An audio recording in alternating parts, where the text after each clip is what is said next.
بسم اللہ الرحمن الرحیم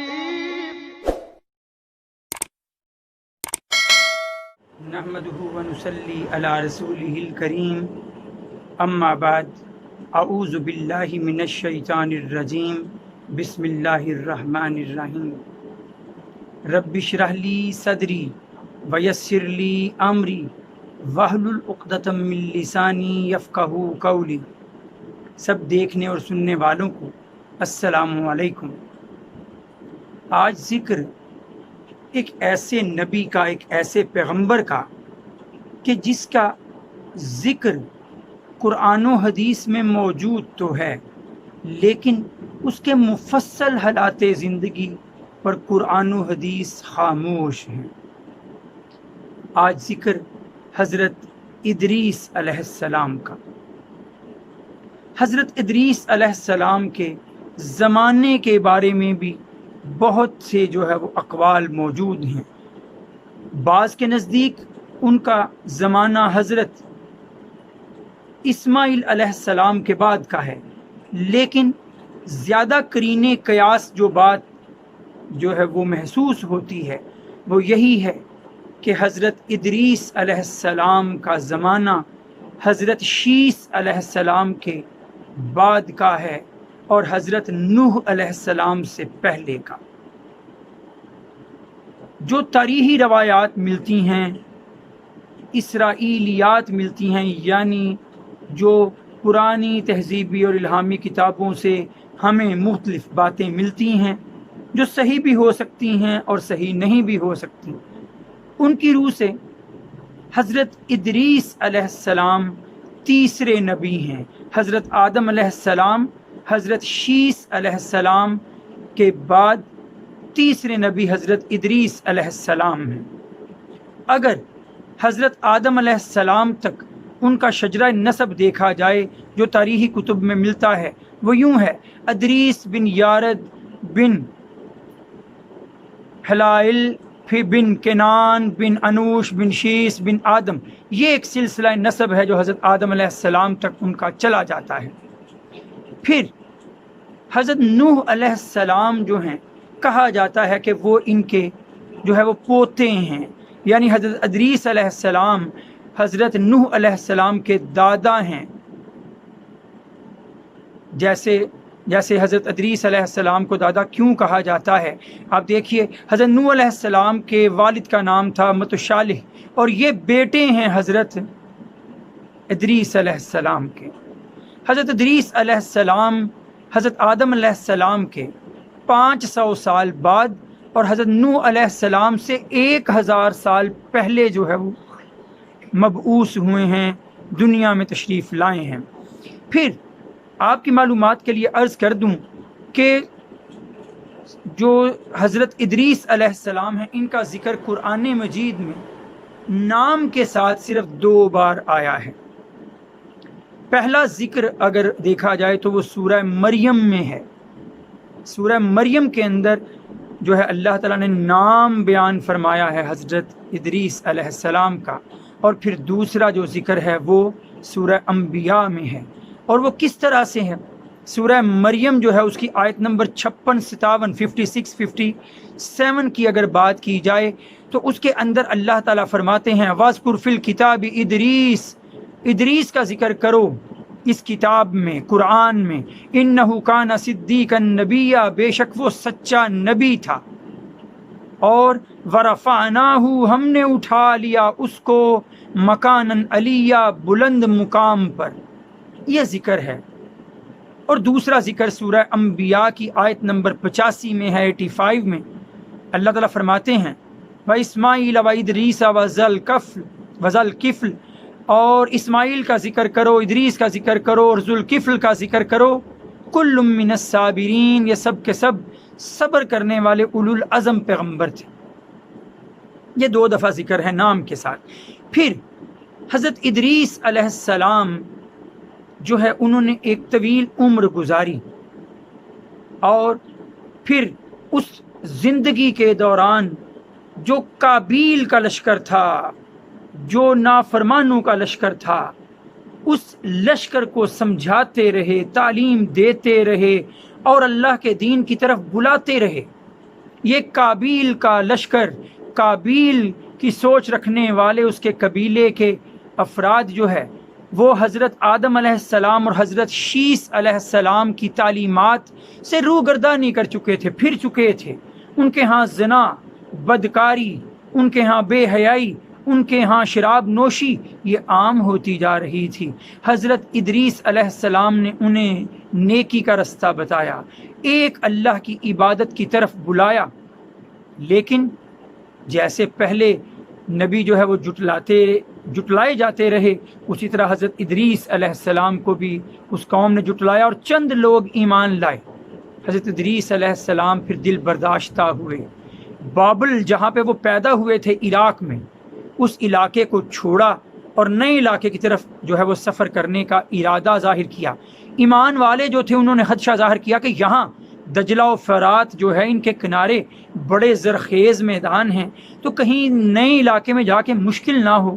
تو حضرت ادریس علیہ السلام نے مصر کا رخ فرمایا، جہاں پر پہنچ کر دریائے نیل کے کنارے زیادہ جو ہے وہ زرخیزی، زیادہ جو ہے وہ خوشحالی انہیں جو ہے میسر آئی۔ وہاں رہتے ہوئے پھر آپ نے ایمان والوں کو مضبوطی کے ساتھ تیار کیا اور جہاد کا پہلی بار حکم دیا ایمان والوں کو، اور جو اہل قبیلہ تھے، جو ہے کہنا چاہیے قابیل کے جو ہے لشکر والے تھے، قابیل کی بات پر چلنے والے تھے، وہ جو ہے نیست و نابود کر کے رکھ دیے گئے مسلمانوں کے ہاتھوں۔ اب حضرت ادریس علیہ السلام کی موت کا قصہ بھی بڑا دلچسپ ہے۔ کہا جاتا ہے کہ ان کی طرف جو فرشتہ وحی لاتا تھا اللہ کے اذن سے، وہ آپ کا دوست بن گیا۔ ایک دن آپ نے جو ہے اس کے سامنے اظہار کیا کہ میں جو ہے چاہتا ہوں کہ میں ملک الموت سے ملوں اور معلوم ہو سکے مجھے کہ میری زندگی کتنی باقی ہے، کتنی اور نیکیاں کر سکوں گا۔ فرشتے نے اللہ کے حکم سے آپ کو اپنے پروں پہ سوار کیا اور اوپر کی جانب لے کے چلنا شروع ہو گئے۔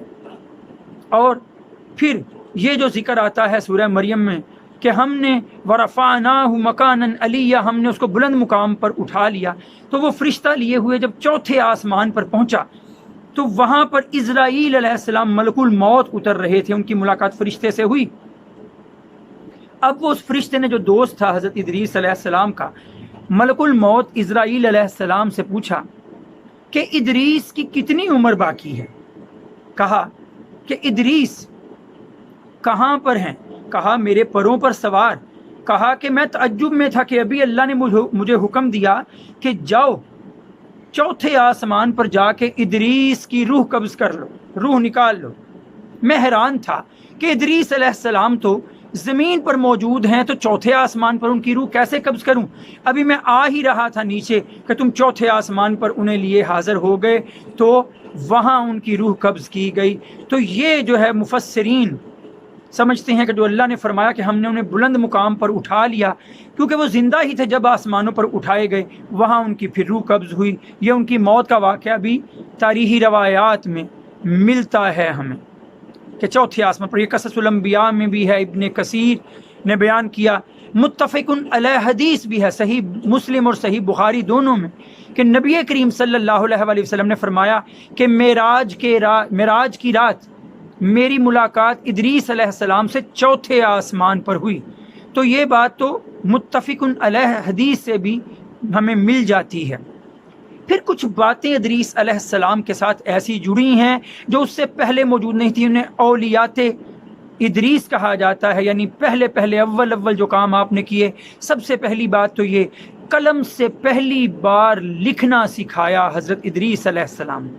کہا جاتا ہے کہ ان کا اصل نام تھا اخنوح یا ہنوک، لیکن کیونکہ تعلیم دیتے تھے، درس و تدریس کا کام کرتے تھے، اس لیے آپ کا نام معروف پڑ گیا ادریس، تدریس کرنے والا، درس دینے والا۔ لہذا سب سے پہلے قلم کے ذریعے تعلیم دینے کا شرف جو ہے اللہ تعالیٰ کی طرف سے حضرت ادریس علیہ السلام کو ملا۔ دوسرا جو ہے وہ پہلو، حضرت ادریس علیہ السلام پہلے شخص ہیں جنہوں نے باقاعدہ سلا ہوا لباس پہنا ہے۔ ان سے پہلے جو ہے وہ جانوروں کی کھالوں اور مختلف جو ہے درختوں کی چھالوں سے جو ہے وہ اپنے لباس بنائے جاتے تھے یا ان سے ڈھانپا جاتا تھا جسم کو۔ حضرت ادریس علیہ السلام پہلے شخص ہیں سلا ہوا لباس پہننے والے، اور انہیں اللہ نے جو وصف اور پیشہ بھی سکھایا وہ تھا لباس بنانا، یعنی درزی جو ہے وہ پیشے سے تعلق رکھتے تھے۔ پھر ناپ تول کے اوزار، ناپ تول کے طریقے پہلی بار سکھانے والے حضرت ادریس علیہ السلام ہیں۔ پھر اسلحہ، جو کابیل کے لشکر کے خلاف جہاد کے لیے اسلحے کی تیاری تھی، پہلی بار دنیا میں اسلحہ جو ہے اس کی ایجاد، اس کی تیاری کا سہرا حضرت ادریس علیہ السلام کے سر جاتا ہے۔ پھر دعوت و تبلیغ کے لیے پہلی بار واضح و خطاب جو ہے وہ کرنا، علماء تفسیر لکھتے ہیں یہ پہلی بار حضرت ادریس علیہ السلام نے شروع کیا۔ پھر ایک حدیث معاویہ بن حکم سلمی رضی اللہ تعالیٰ عنہ سے ہے، انہوں نے نبی کریم صلی اللہ علیہ وسلم سے رمل کے بارے میں پوچھا، ریت پر لکیریں کھینچ کے مستقبل کے حالات دریافت کرنا، علم نجوم کی قسم کہہ لیجیے۔ تو علم رمل کے بارے میں پوچھا تو نبی کریم نے فرمایا کہ جس کا خط، یہ خط کھینچا کرتے تھے حضرت ادریس علیہ السلام، انہیں اللہ نے یہ علم دیا کہ جو تم میں سے حضرت ادریس علیہ السلام جیسا خط کھینچ سکتا ہے، جس کا خط ان سے مل سکتا ہے، کر لے۔ ظاہر ہے وہ خط اللہ نے عطا فرمایا تھا حضرت ادریس علیہ السلام کو اس وقت کے لیے صرف، کیونکہ ان کی شریعت اب منسوخ ہو چکی، اس لیے اب علم نجوم بھی درست نہیں ہوگا۔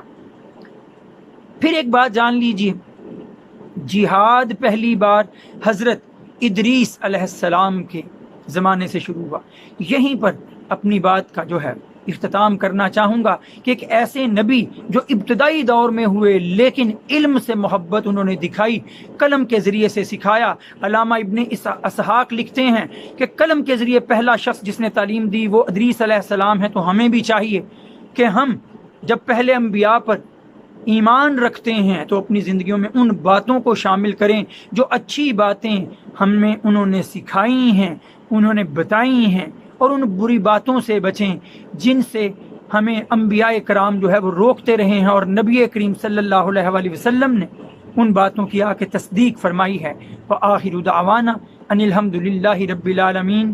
السلام علیکم۔